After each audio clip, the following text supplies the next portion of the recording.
Milloin on syytä epäillä virtsatievaivoja? Silloin kun koiralla alkaa tulemaan virtsaamisessa jotain poikkeavaa, eli tiuhaan pissaamista, tekee väärin paikkoihin, siinä saattaa esiintyä verisyyttä ja tietysti pahimmassa tapauksessa jopa täydellistä pissaamattomuutta. Miten niitä voi hoitaa?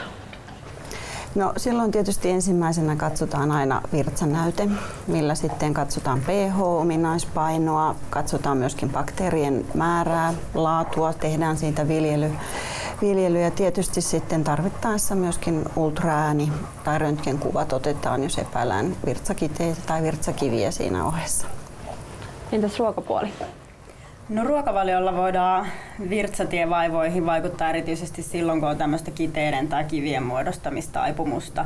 Eli raaka-aineilla voidaan vaikuttaa niihin ravintoainepitoisuuksiin, että tietyt kivennäisaineet ja suolat, mitkä liittyy siihen kivien muodostukseen, niin tasapainotetaan niin, että se riski vähenee. Sitten myös siihen virtsan happamuuteen voidaan vaikuttaa näillä raaka-ainevalinnoilla, että joissain kivissä on erityisen tärkeä tekijä niiden muodostumiselle. Ja yksi puoli on myös semmoinen, että lisätään koiran juomista, eli vähän koira juo enemmän, tätä kautta virtsaa muodostuu enemmän ja se rakko huuhtoutuu ja ne kivet ei pääse niin helposti muodostumaan.